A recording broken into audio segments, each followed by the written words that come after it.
Hello, everyone. It's April 29th, 2026. It's 11 a.m. here in Los Angeles, California. My name is Heidi Bash-Harod, and I proudly serve as the Executive Director of Women's Voices Now, where we use film to drive social change that advances girls' and women's rights globally. You are here joining us for the jury panel of our 12th Film Festival edition with the theme Forward in Her Footsteps. If you weren't able to make it to the kickoff event 2 weeks ago, welcome to the space for the first time. I am super excited to delve into our discussion with jury members about all the films. We have representatives from the short documentary jury, from the feature documentary jury, and the student/youth documentary jury. A couple housekeeping notes. Please keep any comments you have, questions you may have into the chat. Sage will be checking for those, and if it's appropriate and we have time to take questions from the audience members, we will.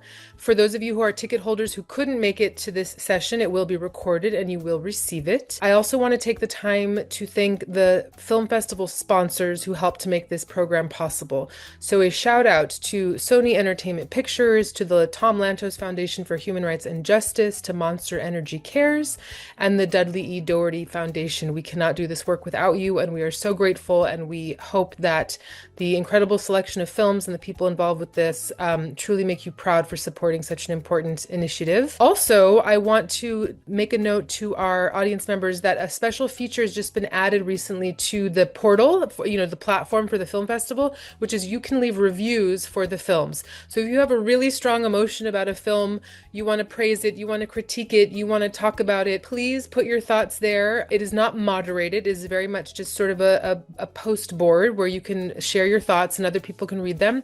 We do have rules of engagement and writing. And so if any of those rules are violated, then your review will be taken down. So the reviews are reviewed. They are not going to be responded to, but we do encourage you to share because it really means a lot to us to see how audience members experience the films that are competing in this selection.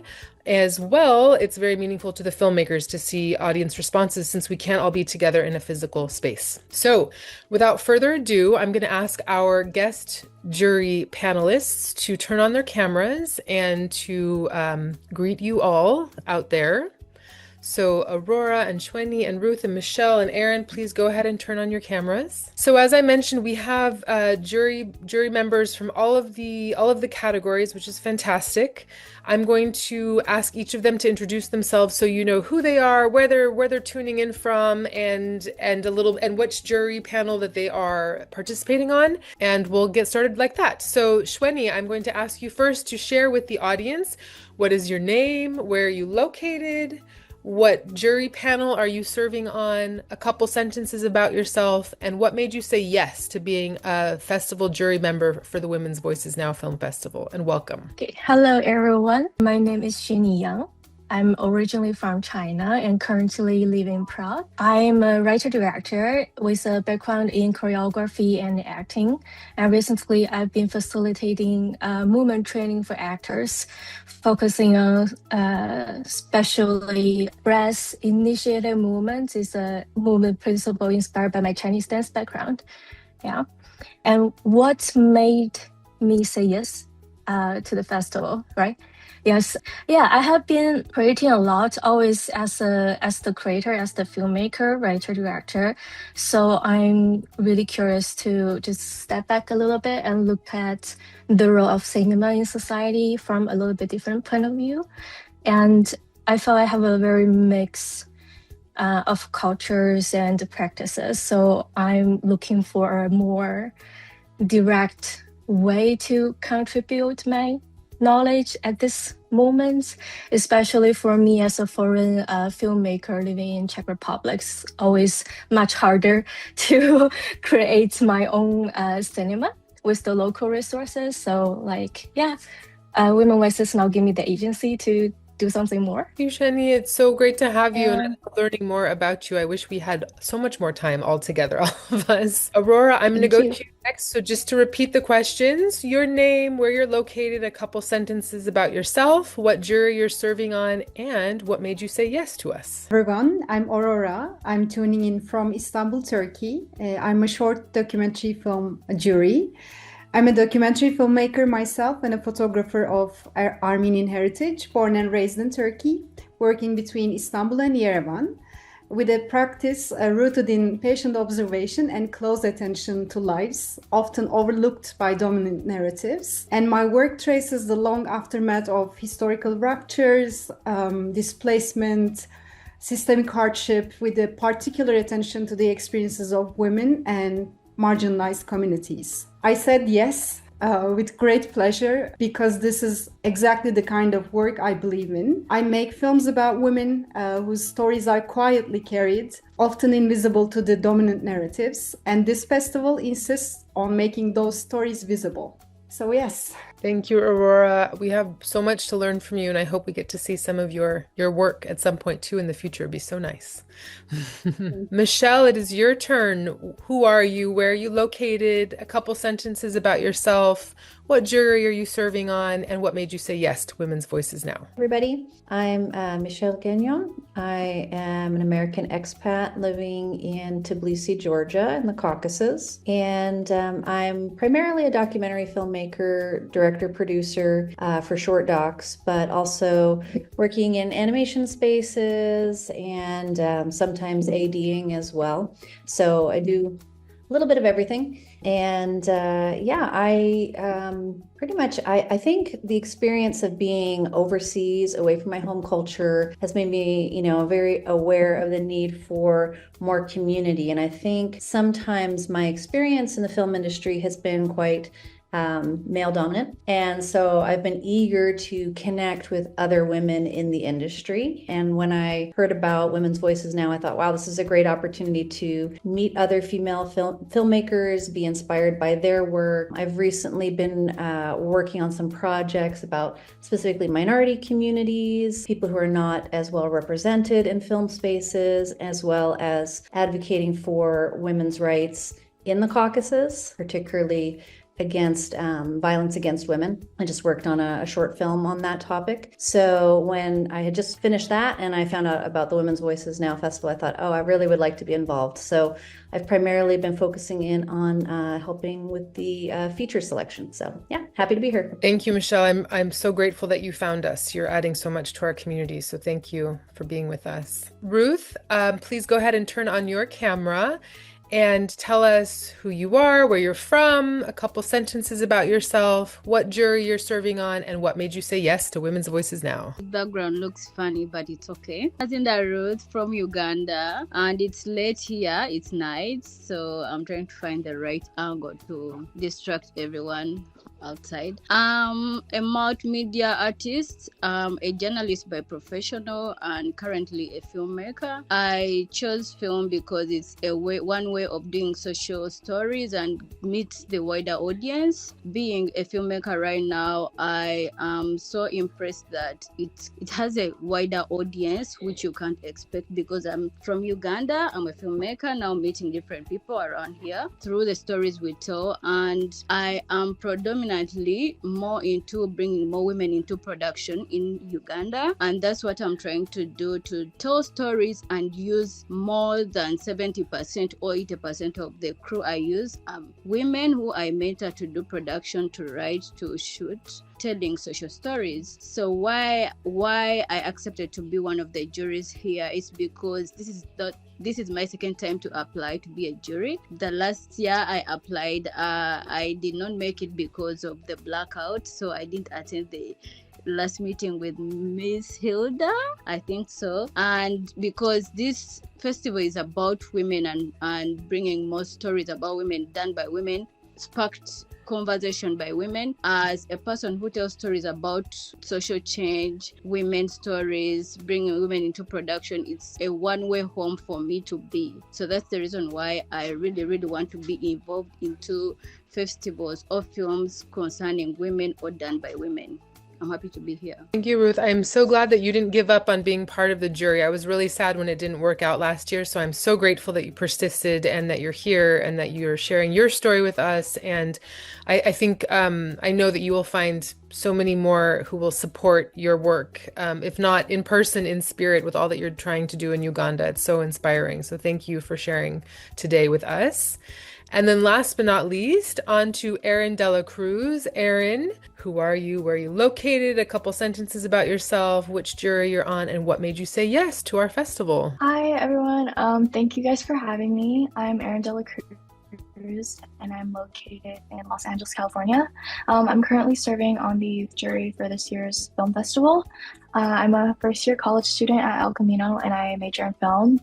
Film has always been a really big part of my life, and I really couldn't see myself doing anything else. I love the arts, reading and writing, and everything that has to do with like being creative. What made me say yes to being a Women's Voices Now film festival jury member was just the mere opportunity of getting to be part of such an amazing project and getting the opportunity to see and be surrounded by such amazing talent. And I'm really grateful to be here. Thank you for having me. So glad you're here, Erin. And I just have to do a plug for another program of Women's Voices Now. So Erin is an alumna of our Girls Voices Now program, and her film, All You Need Is Less, about the consequences of fast fashion in our globe, was Emmy nominated. So Erin, in her young age, is actually an Emmy nominated filmmaker, and we're so proud of her and her whole production team. All right, so let's dive in. And so the audience knows I've shared with the jury that yes, I have a list of questions, but this is very much a conversation between and amongst them. So it's sort of a collaborative discussion, right? So if you have something that you want to say in response to a jury member, you don't need my cue to unmute yourself. Let's just have the conversation. But I'll start with a question that anyone can take. If you don't volunteer, I'll call on you so that we can just dive in. So what I want to know from everyone, the Women's Voices Now Film Festival, we don't set a theme going into the festival. We very much try to see what selection is determined between the previewers and the internal selection committee. And then we see what we have, and a theme inevitably arises. As I mentioned, this year it's Forward in Her Footsteps. And I wanted to know from all of you, do you think we chose a fitting theme for this year's festival? And if yes, elaborate on the why. And if not, what would you have coined the theme as instead? So whoever wants to take that first, please do. And hopefully Ruth will come back. It looks like she dropped off. Happy to hop in. Yeah, I felt like it was a very fitting festival title. We were going through, taking notes with each film. There were even a few features that I thought, wow, like I had no idea that women were blazing trails in these spaces. There were a couple of films like that I had never even considered that, like, for example, Mozart had a sister, who was, trailblazing in music at that time. Like, wow, like I had never heard that side of the story before. There was another film that we watched about women in Afghanistan who are politicians. And, it explains all about sort of the timelines of the things that have evolved in that country over, like, say, like the last 120 years with women's rights. And I thought, wow, like I knew none of that before I watched this film. It was so educational. So I felt like a lot of the films were like that, and seeing these women, really, some of them in extremely challenging, even life-threatening situations, advancing women's rights in their spaces, really against all odds. I felt like these films in particular really all did a great job at representing different trailblazers in their different spaces. So yeah, I felt it was very, very fitting. So glad. I just want to comment on the Mozart sister. The only reason I knew Mozart had a sister is I'm a big fan of the series that was canceled called Mozart in the Jungle. And it's about classical music and young people in New York. And in the final season of that, they mentioned Mozart's sister. And when I saw that this film came into our festival, I was like, oh, that's very exciting. I definitely want to learn more about her. So I'm glad that it was a fitting theme for you. Would anyone else like to comment on the theme, whether it fit or if there was another one you would have chosen? Definitely. So yes, completely it fits. Forward in Her Footsteps felt almost painfully timely there. We are just watching all over the world. The rights are stripped away. The art funding is being cut. Generational divides are just enormous now, deepening. And yet the film after film in this selection, it just showed women who simply refused to stop. For example, there was a character, Babita, in a rural India, learning to fly a drone. And Hilda, in New York at the age of 81, walking into a courtroom to demand justice for something that had happened to her at the age of 15. Or Cynthia from Peru getting up every day, every morning with the image of her burning daughter and continue to fight. And these films just giving me strength to keep going. And it's a living instruction for us just to keep going. You mentioned some of those film protagonists. I get the chills because I see the images of the films again and reminds me how I watched them a few months ago now and they were so powerful.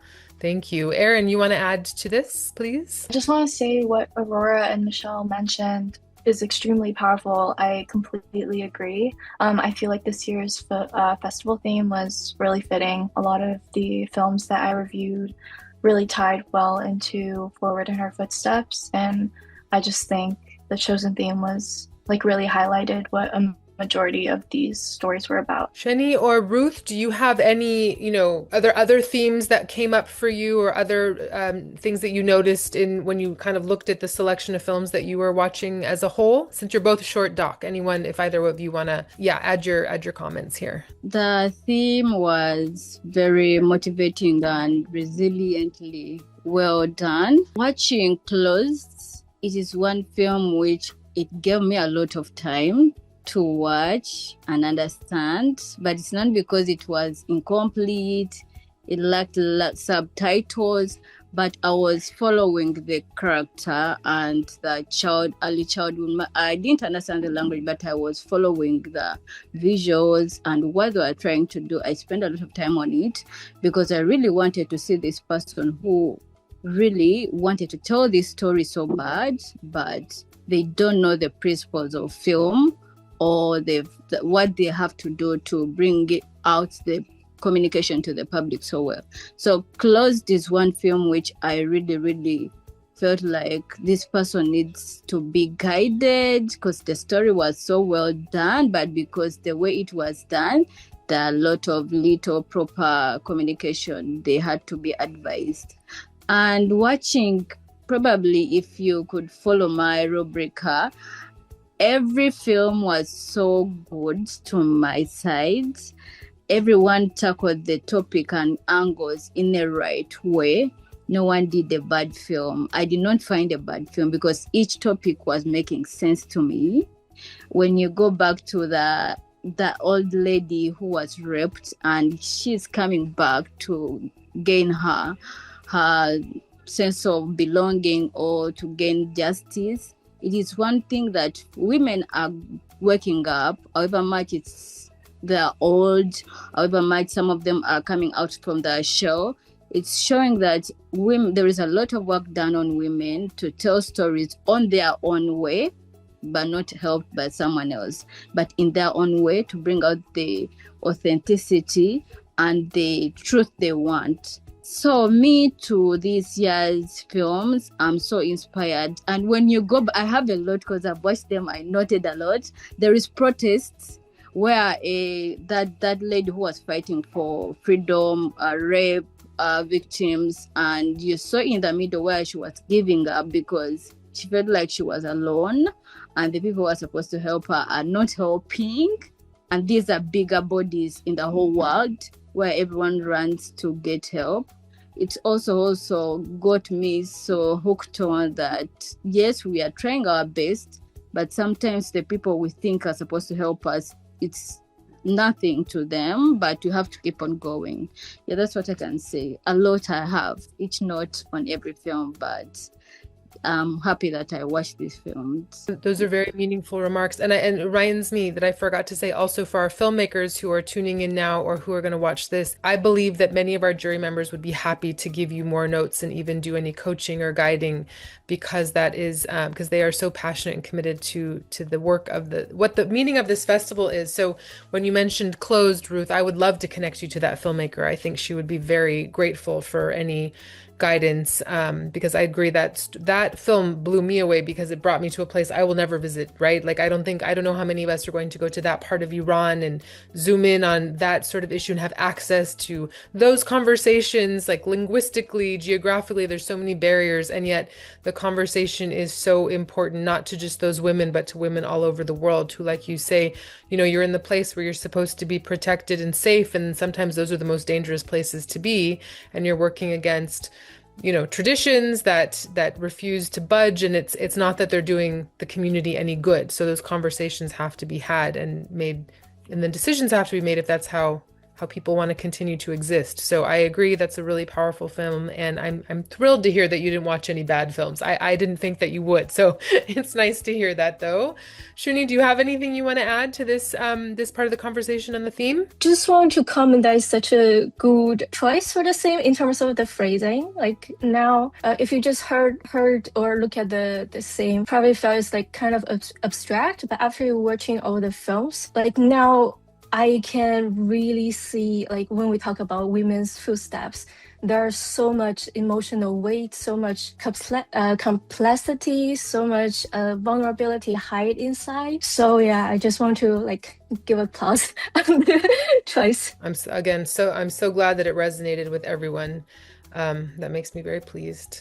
So my next question for everyone, and some of you already said this, but let's just really drill down. What are some of the strengths that you saw in this year's festival selection? So you can answer this in a variety of ways. You can talk about production quality, you can talk about uniqueness of the story, something unusual or creative. I think something special about our festival is we have a creative documentary prize for both short and feature. Were you surprised by anything that you saw in the films? Yeah, so anyone can tackle that question in any way, and just unmute yourself and go for it, whoever has something to say. Yeah. Can I say something? One of the things that I actually really appreciated about the selections in the feature, there were some that you could tell probably had quite a bit of funding in terms of production value, and some that didn't. But again, I felt like there weren't any bad stories. Like I felt that each of the films brought something really special and sensitive and unique, no matter, what their budgets were. I don't actually know what those numbers are, but, you could tell, okay, maybe this film, maybe there wasn't as much experience here in this area, but I felt like what was so special about our selection was that it just kind of gave just equal opportunity and platform for all of these to be seen, because they are stories that should be seen, all of them, whether they're, have a lot of backing in terms of funding or not, or as much experience or not. I felt that it was just really special to be able to see all these films being given, an opportunity, in the festival. And honestly, they were all fantastic stories and so well done. So I was really, excited about that. Thank you, Michelle. Anyone else want to add to that? I'm personally surprised by how much these films reflects on the women's role, the history in shaping our own cultural identity as women. For example, there's this film is called Unmuted Cutting Season. I never know what is FGM before I watch this film. So like, it really weighed a lot on my heart. And what's even more striking is that you can see how the women who were the victim when they were little girls also became the beneficiaries after they grew up, became adults. So when there's this like tradition going on, women are kind of on both sides. Another example is not really on the culture side, but for example, there's this other very poetic film called Kasika. It also mentions that there's this very invisible, often overlooked side of history, which is carried by textile and made largely by women. And we never got to think things this way in the mainstream cinema. Erin, Ruth, Aurora, go for it. To point out a film called The Window to Venus.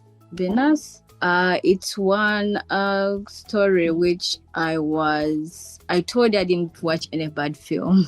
So I was watching these films to see the art, the creators or the directors or the producer who helped to bring this to life, what they were thinking. So the window has has made me go on a journey of how we don't appreciate things, the small things we have in life, yet they're the things which are going to control and help us heal. When you watch through the window, you see women are trying to sit on the window, resonate with the window, look outside, see everything around them, and realize that they had something important in the small apartments or small houses, but they don't appreciate. And the creativity and the visuals, the cinematography about the window, to be honest, it is outstanding. Yeah, I had to say this. Yeah, that's what I can say on that film for the creative award. To me, on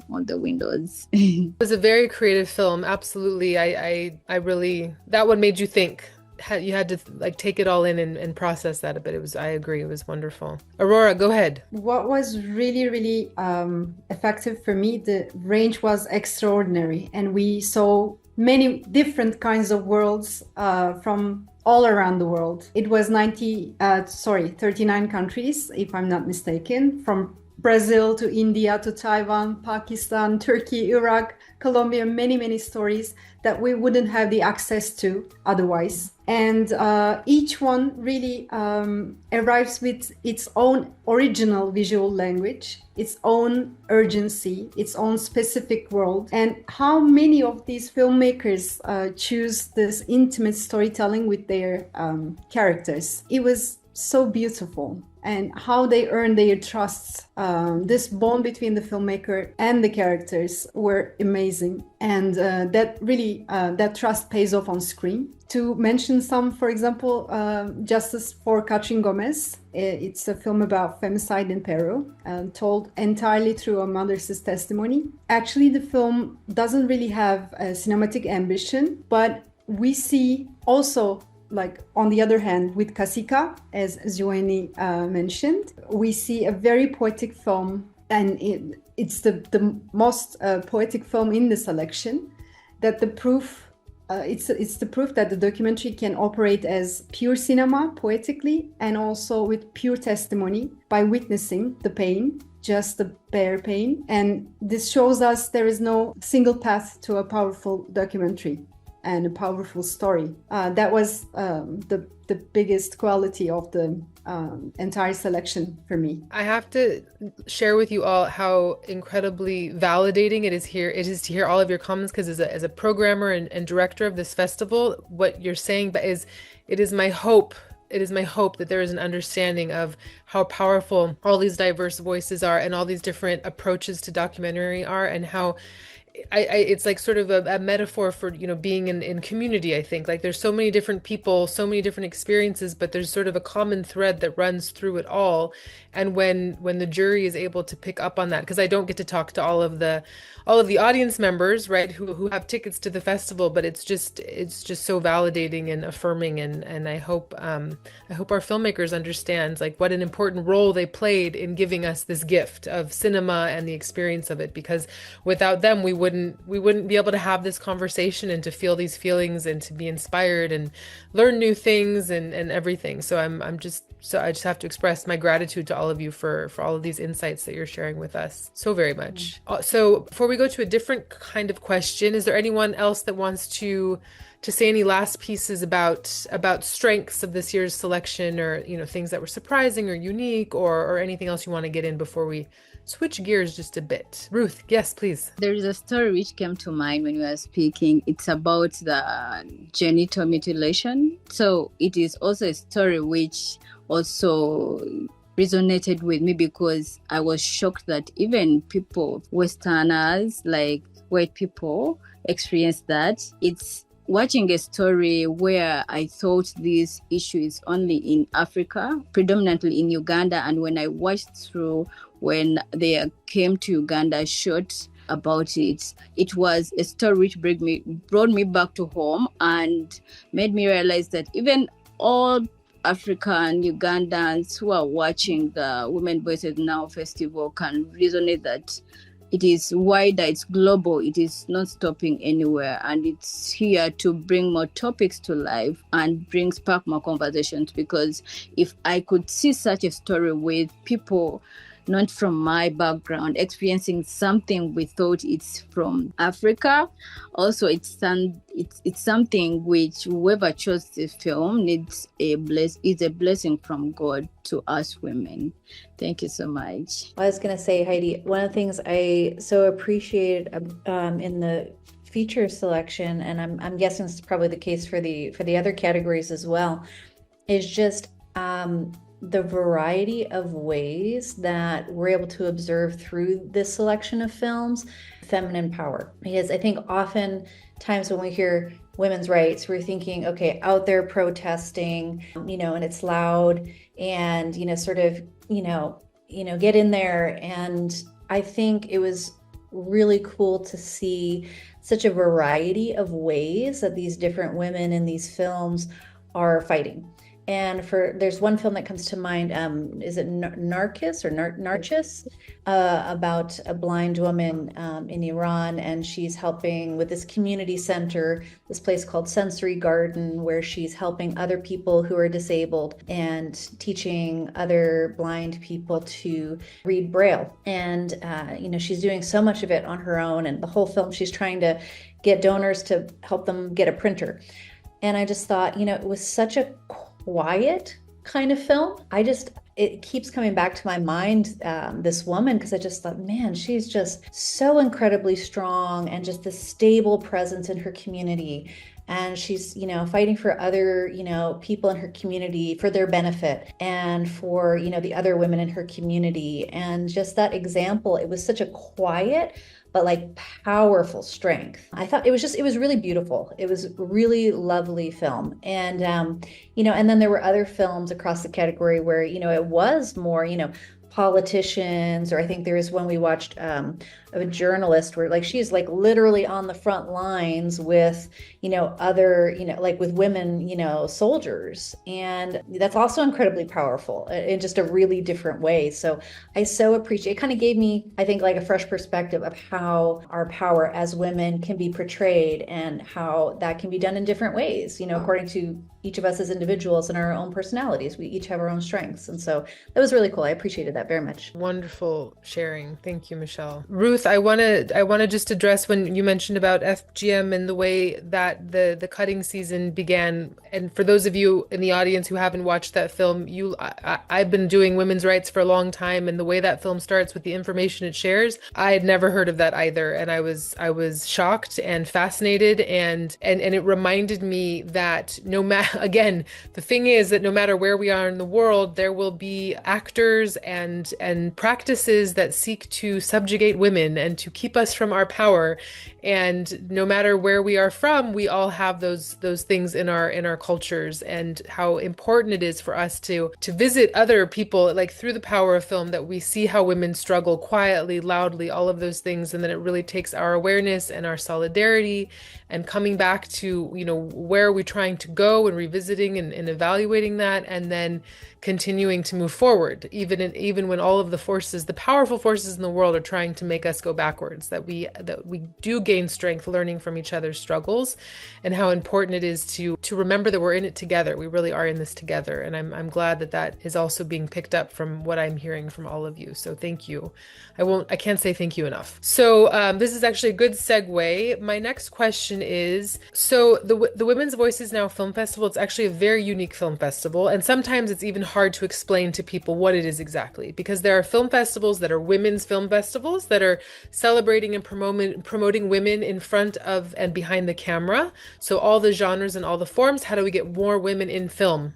Full stop. And then there are human rights festivals that seek to tell the stories of the struggle for dignity and equality and humanity throughout the world. And we're at the intersection of both, where we are both trying to promote women who are creating films, and we are trying to insist that the world continue to pay attention to the particular experiences of women as they are seeking to be respected as equal, full human beings. So I want to know from your points of view, Is there a unique value to this film festival that is very much at this intersection?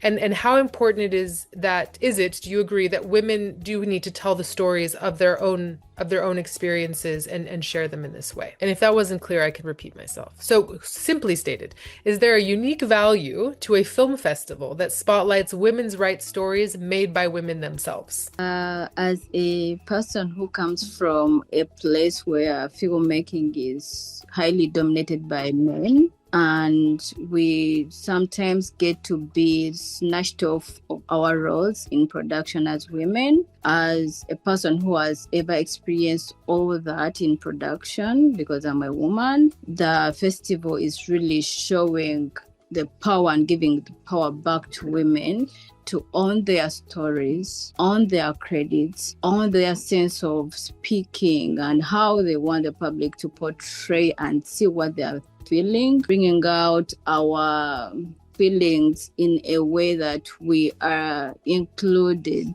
We have equity, we have diversity. So there is a value in the festival, and the topic, the films, all shows the value. So I don't even why even we have to answer this, because it's the reason why we are here. It's the reason why I'm here. I'm from Uganda because of film and women films and festival. It's showing us that we also have the power to be juries, the power to have a voice, the power to add on our other generations to come, and the power to show our work like we were there and we are helping other people to do it. As a person who has been a jury in several festivals, when I'm in the festival where women are more considered, it gives me joy. It gives me a sense of belonging. It gives me a sense of, women are there. Like my value to bring women and empower more women in production comes out. That's why I'm always so passionate seeing what they're doing. How are they telling these stories? It's the reason why I wake up so early. I am trying to study so much about the art of storytelling, such that I'm not caught off guard because of being in a predominantly industry where men are ruling and we are trying to come. I see value 100%. Del, did you want to add? I was thinking one of the things I'm appreciating so much is just like the diversity of this community. Just that there's so many different countries involved, and even like in the different, in the jury panels, like we have women from so many different places with such diverse life experiences and interests and specialities, and everything in film. And I think it's just such a wonderful space for all that to connect, for us to connect as community, to know we have that space, and to be able to kind of share different perspectives. That's something I've appreciated, as a panel, like in our chats. Somebody makes a comment about a film and then somebody else responded, and it's like they bring a different perspective. And I think that's just I don't know, I think it's just really nice to come together as women, united around love of film and, in solidarity with one another. I think it's a really beautiful thing. Yeah, I mean, so watching the films, I can see there is definitely women, we face a lot of unique problems that only kind of belong to us. But at the same time, we also have our unique strengths, unique powers that we can use, or we should amplify in the specific issue that we are facing. All this won't be shown, it won't be well represented unless it's like a female filmmaker telling their stories from their own perspective and addressing their very own issue. So there's definitely a unique side of our festival. Take example, I have to mention Hilda again. I don't know how many times we're gonna mention this film tonight. Hilda O versus State of New York, if I remember it correctly. So it's a story about a survivor of sexual abuse, and she's been bearing this trauma for God knows how many years. What's unique about this film when it's told a female filmmaker is that you don't see the confrontation in the courtroom that much anymore, but you see the deeper issue after the sexual abuse, which is like this almost like a permanent loss of trust in the community, this loss of security in the environment around them. And all of them are showing by this like very specific insert shot, very specific cinematography choices showing in the lighting, in the camera angle, in the gesture, in the like tiny like visceral movements she did. I don't think if it's another filmmaker, if it's not a women filmmaker, I don't think they're gonna capture this this trauma in such a vulnerable and touching way. Erin or Aurora, anything to add? You could take it in a different direction too, building off a comment. Little bit. It's also exactly the same. For I don't want to give spoiler, sorry, but for Breathing a New Life film, it was the same effects as you mentioned. For me, at the end of the film, being with the character, with the camera in the same car, and kind of supporting her or just being present with her was so important when she just was about to go to detention. No, it's not detention center. It's like a police station, let's say.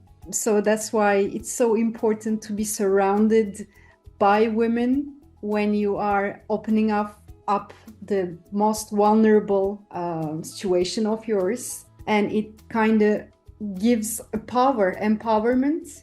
And because the gaze totally changes, the trust between the filmmaker and the characters totally changes. The questions asked are changes, because I believe there's this shared background in terms of cultural context and a personal history and a common vulnerability that we all women carry within ourselves. As Ruth said, when she felt she was home when she watched the film of Unmuted, the cutting season. Actually, I felt home when I saw all films in different shades, different homes I found within me as a woman, as a filmmaker. And that was super empowering to land in my home in different shades, in different perspectives. Thank you, Aurora. It's beautiful. Erin, any comments? I would also add that it was really empowering to see all these different films made from different like countries and made by women of all different backgrounds, and just knowing that as women we still have this thing that connects us no matter our background. And I think this film festival really highlights that, and it was just really empowering to see. So Erin, I'm gonna ask you a question as the youth jury representative. Anything notable in the selection of films that came through? How was your experience of the student genre? Because it can be very diverse, right? There's people who are in film school who are submitting to that category, and so they presumably have much more experience and instruction. But it could also be people like you who made a film as a teenager. So what were any observations you want to share with us about the student jury collection? I would say that something I noticed is that like the production and the story quality overall was like really good. Overall, like no matter if it was like from people who had more experience or someone like me who doesn't really have that much experience, they all had their own strengths. And I think from this specific jury, all of the films made me really emotional, and I think that was really surprising to see. I think they all mentioned or touched on topics that I myself could relate to. That was just really empowering, and I really didn't expect to like be so emotionally touched by these films. That's why I reminded the jury in one of our first meetings to take care of yourself while watching these films, because it is quite the emotional roller coaster. There's a lot of feels when watching the selection to this film festival. So that, yes, you remind me of that, Erin. So I want to share, so with our film festival, we're a very small organization, small and mighty, and we try really hard to recruit films to the festival and to get the word out there far and wide. And we, if you look at the map of where we get submissions from, you could see we have a lot more work in reaching out to communities, filmmaker communities in Africa, also South America, also sort of Eastern Europe. So, I mean, again, 26 countries are represented in this festival, not too shabby, but I'm just curious from the jury, what was missing from the festival? Where would you have liked to see more films from that would make this an even more robust, a more robust selection and experience. And it could be, I think you hit it all, but I'm sure there's some voices that we didn't quite manage to to include. And also, if you have any suggestions about how we can reach out to those folks, we don't have to discuss that here, but all very open to that as well. The Central Asia part was missing. Maybe I would like to see some more Asian films and Central Asian films, Caucasian films, maybe, hopefully. Yeah. Thank you. Thanks for that. I agree. In the past, we've had a film from Kazakhstan, a film from Uzbekistan, but it's not consistent. And I agree, like having, again, just the more voices that we have, it's really wonderful. So again, if you all have suggestions for how we can increase our outreach, we won't talk about it here, but we're always, or anyone in the audience, we are always actively seeking to be able to reach more filmmakers in more areas so that we can hear their voices too. So let's see, I'm looking at the time. We have just a few more minutes left. For me, it goes very fast. Many of you have already sort of praised the strengths of the films, gave some constructive feedback on others, but let's ask that question directly of all of you. If you could give a general praise or critique to the filmmakers competing as a whole, what would that be? What are some of the things that you saw? Give the flowers and then also give the growth areas to our filmmakers. And whoever wants to go first, just unmute yourself, but I would love to hear from everyone. I think in terms of, flowers, and it's been mentioned a few times already, but it is something that stood out to me as well. It's just been, I've been so impressed how these filmmakers have been able to get in so close with their subjects. There was one film in the features that I'm thinking of in particular called Holloway, which is about, women who had been incarcerated for various reasons. And there's, they're coming back to that space, I think, as it was going to be maybe demolished or something like that, the building. And these women are coming back to the space and kind of confronting their experiences there together as a collective, and kind of walking through a healing process. And there is a moment, where even the women kind of even talk to the camera people and say, oh, this is a lot. This is a lot for us to process. And I was just so impressed, how the director and the crew handled that. And I felt like there were so many moments in these various films that you could tell that there was such a deep level of trust between subjects and directors and crew. I was very, very impressed by that. And that was something that kept popping up throughout the different films that I watched. And so I thought, wow, well done. I mean, that's kind of one of the superpowers of the documentary filmmakers. And so I felt that this particular collection of films, that was very, very evident. So well done. Thank you, Michelle. Mm-hmm. Anyone else? Flowers or growth areas? Ruth. Flowers and growth. Because I am in the genre of doing documentary, and I know how hard it is to get consent with your subjects. Adding on what Michelle has said, it is how I was so shocked these people have got consent to tell your story, and the subjects being present, and you're seeing that they're giving information from the bottom of their hearts. For example, Coded 1981, as a person who has worked on a documentary about health, about lupus, a disease called lupus. I hope someone here knows that disease. In Uganda, it's a new disease. And when I was looking for the subjects and the patients, it took me like 6 years to know this community, talk to them. And when I was watching Coded, it went back to the project I've been working for almost half a decade. It is the flowers I'm giving to the filmmakers and the female filmmakers. It has shown that they are telling real stories, strong stories with a lot of trauma, a lot of all emotions mixed, and they're bringing this to life for the public to learn from it. So the flowers I'm giving to every filmmaker who made a film in this festival. It is really, really alarming and extraordinarily so impressive for them to be able to bring out all these stories, because each story has its own trauma. If you go onto ours, in my category, I've seen all stories are traumatizing, and all stories came to life very well. We had to be hooked onto our screens and watch. Yeah, that's what I can say. My flowers and thanks for each and every filmmaker who showed up. That's the most important part, being present and earning that trust? I would say, Oh, you're a little frozen. Let's have Aurora go, and then we'll have you tune in or pipe in. Go ahead, Aurora. That access to a very private and vulnerable life is not easily given, and you are pointing a camera at it, and that makes it even harder. This we should all praise, because these filmmakers, they are looking into the stories, and the very painful stories, with a creative way, and most of the people, the rest of the world, would not like to see and just turn their heads away. And that take courage, and that has nothing to do with budget or equipment. Only they are following their hearts and their creativities. Can I say a little critique? Yes.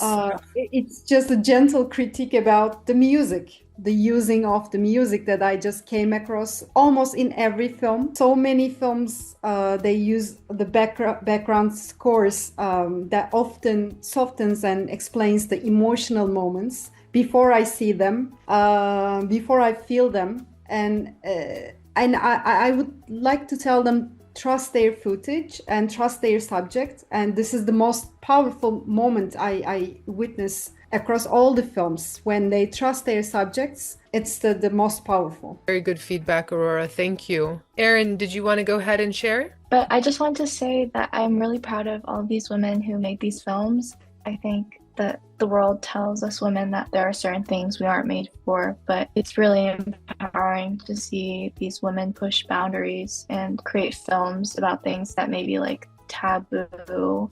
So props to all the filmmakers for making these films and also putting their work and their story out there to film festivals just like this one, and to please keep it up. I would love to see more stories made for women by women. Thank you, Erin. And last but not least, Shani, do you want to say anything? Aurora said my comments. Basically, I also had the feeling about the overuse of music, and I do hope filmmakers can trust their image more. Just let the visuals speak for themselves. Especially, you have real living people as your subject, as your character, not like a fiction film. We have to create our character somehow through all the props. It's really a huge advantage for me from the acting and if I consider the authenticity of the story. So just take the advantage of it and trust the image. Yeah, and then I also want to say thank you to all the filmmakers who is able to be out there and make all these films happen. It's a lot of effort and time to make documentaries.